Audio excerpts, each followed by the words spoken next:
Halo teman-teman, ketemu lagi bersama saya di Raska Channel. Nah, di kesempatan kali ini saya coba akan mereaksi sebuah video. Ini agak lain ya teman-teman.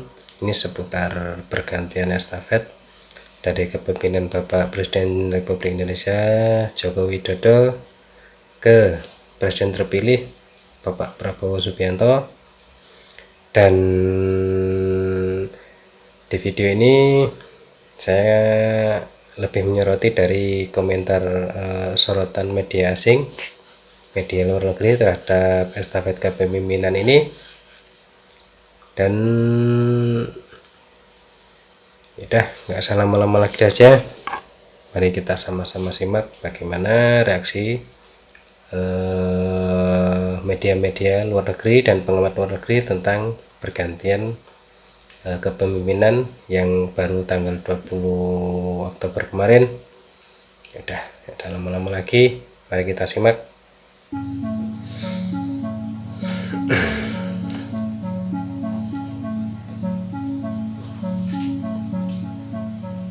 Sejumlah media asing soroti prosesi pelantikan Presiden Republik Indonesia yang ke-8.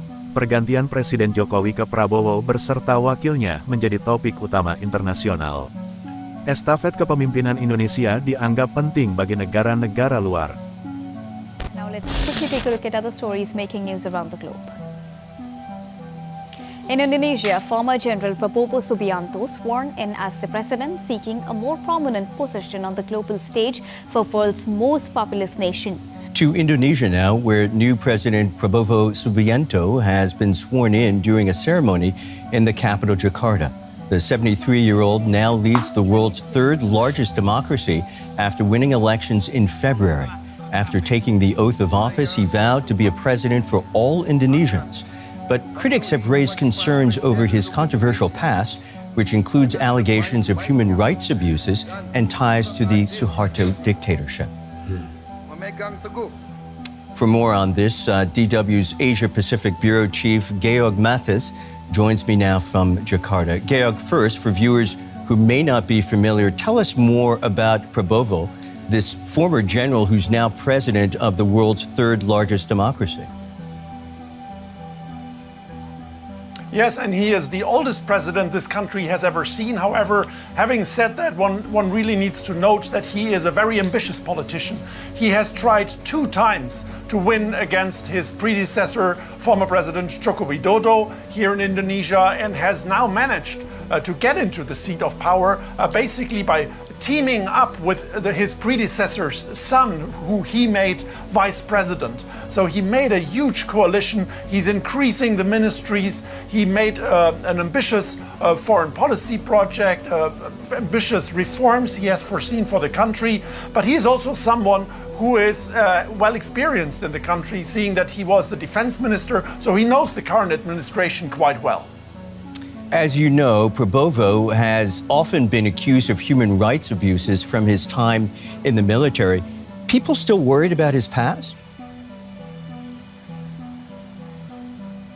Yes, that is of course a shadow in his CV, if you want, that his military career ended like that with, however, one has to say, allegations that were never proven. But when you travel to places like East Timor, for instance, which was occupied by Indonesia, that is where you can still have people who remember those days. By and large, one has to say that the expectation of this young, huge Indonesian population of 207 million people is rather positive. The people are really think that this president will bring crucial change when it comes to poverty, when it comes to improving the economy, and he has made big promises to do so. What kind of policies does Subianto expect to push in office? I would say one of his most famous projects is the idea to provide 1 free meal to every school children in Indonesia, and that is why he emphasized in his first presidential speech today in the parliament that the self-sufficiency, for instance, when it Ini comes to sedikit milk production, Indonesia will informasi be ya, teman-teman. importing vast amounts of hundreds of thousands of cows kebijakan in order to produce milk locally. makan And that is gratis also di true sekolah for yang menjadi sugarcane prioritas production. That dari is true for fuel kepemimpinan Bapak production, Prabowo Subianto ke where depan. they want to Mari kita make more sama-sama bioethanol here, become the Brazil of Southeast Asia. Is something he has in mind. So it's these kinds of policies, how mendukung ambitious he will be supaya program in ini pushing berjalan that dengan idea of his predecessor baik to move the capital to Nusantara, to kebaikan another island, that we'll really anak-anak have to kita see. di sekolah. Terdahulu Malaysia komited melanjutkan kesinambungan dan komitmen dua hala dengan pemerintahan baru Republik Indonesia. Perdana Menteri Datuk Seri Anwar Ibrahim berkata kerjasama dengan Presiden Indonesia ke-8 Prabowo Subianto merangkumi pelbagai peringkat untuk manfaat dua negara serumpun ini. Saya mewakili Kerajaan Rakyat Malaysia untuk menyampaikan ucapan selamat memulai tugas kepada sahabat lama saya Prabowo yang akan jadi Presiden akan sumpah mulai esok. Seperti tadi saya santai dengan dia di rumahnya, kami berdua bincang soal dan ikhtiar untuk merapatkan kerjasama dua hala, dan kita dua-dua bertekad untuk meningkatkan bidang kerjasama dan berbagai aspek dengan sebaik mungkin. Beliau ditemui pada majlis makan malam di kediaman Prabowo di Kertanegara, Jakarta. Perdana Menteri turut menzahirkan rasa terima kasih kepada Presiden Joko Widodo atas kerjasama baik yang diberikan sepanjang tempoh pemerintahannya. Datuk Seri Anwar tiba di Jakarta malam tadi bagi menghadiri upacara pelantikan Presiden dan Wakil Presiden Indonesia. 印尼历年来最高龄的总统普拉博沃今天举办就职典礼，接续前总统佐科威的任期，开启未来5年的任期。就职仪式中，不止美国派遣官方代表团出席，马来西亚首相安华跟中国国家副主席韩正也都到场祝贺。在司仪的带领下，印尼前总统佐科威跟即将就职的总统普拉博沃进入国会。在团经的见证下，普拉博沃蓄势接替佐科威，开启未来5年的总统任期。而除了他以外，37岁的副总统吉博朗也同时宣誓就职，并且签署就职文书。 Bismillahirrahmanirrahim. Demi Allah, saya bersumpah akan memenuhi kewajiban Presiden Republik Indonesia. Kita ucapkan terima kasih juga kepada Presiden Republik Indonesia yang ke-7. Presiden Joko Widodo dengan Wakil Presiden Profesor Ma'ruf Amin. Terima kasih atas kepemimpinan Bapak. Terima kasih atas kenegarawanan Bapak. Bapak telah menakodai bangsa ini melalui krisis-krisis yang sungguh sangat berat. Jangan kita merasakan hari ini. Ingat waktu Covid, kita bahkan keluar dari rumah kita takut. Saya saksi, saya menterinya beliau, semua pihak dalam dan luar negeri telepon terus, menekan beliau terus, minta lockdown, lockdown, lockdown. Beliau menolak. Beliau berpikir, kalau kita lockdown, bagaimana wong cilik, bagaimana warung Tegal, bagaimana ojol, bagaimana rakyat-rakyat yang makannya dari upah harian. Jangan kita lupa prestasi pemimpin-pemimpin kita. Terima kasih Pak Jokowi. Terima kasih Profesor Ma'ruf Amin. Anda telah berjasa. Anda akan dikenang sebagai putra Indonesia yang termasuk terbaik. Selamat untuk Presiden Prabowo beserta wakilnya dan terima kasih Presiden Jokowi beserta wakilnya.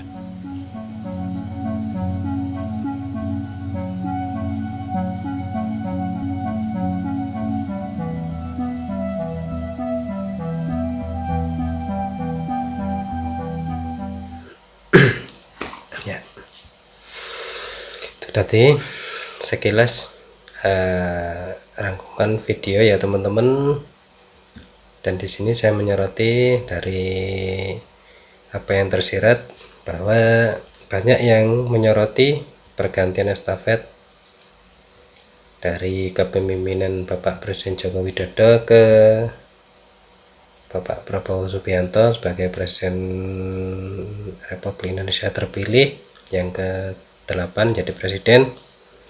Dan oh ya, untuk saya pribadi, saya sangat hormat kepada Pak Joko Widodo dan Pak Prabowo karena kedua putra bangsa ini mau bersama-sama membangun negeri ini walaupun dengan susah senangnya,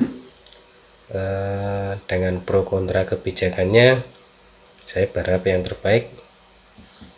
Dan untuk Pak Jokowi, sehat selalu, semoga Allah memberi kesehatan, keselamatan, dan limpahan rezeki pada Bapak Jokowi dan keluarga.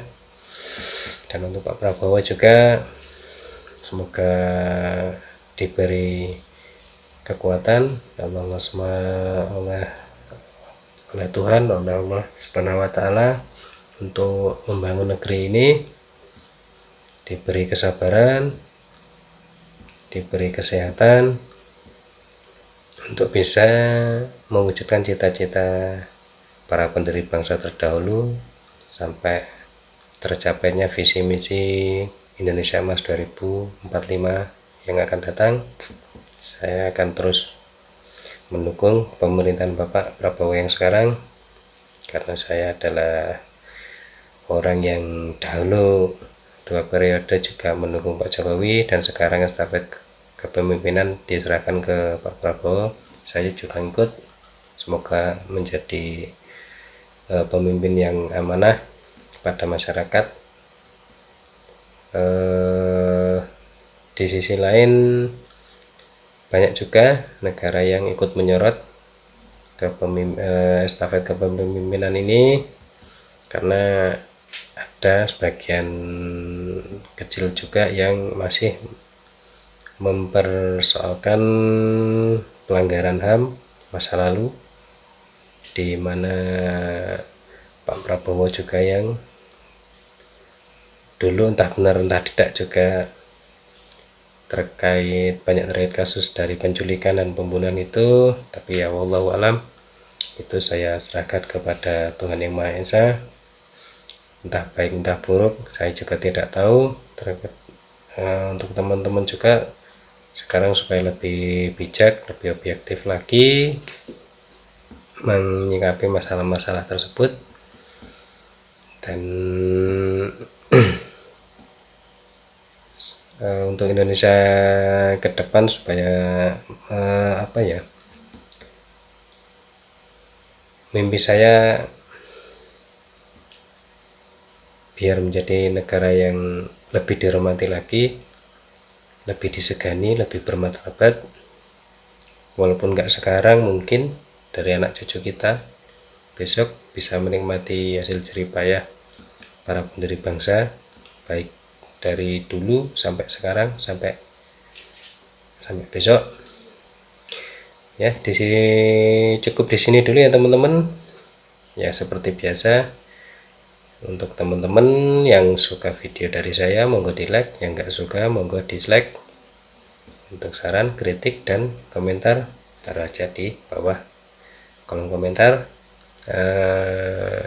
Ketemu lagi lain waktu. Mohon maaf kalau salah-salah kata dari saya. Salam sehat. Bye-bye.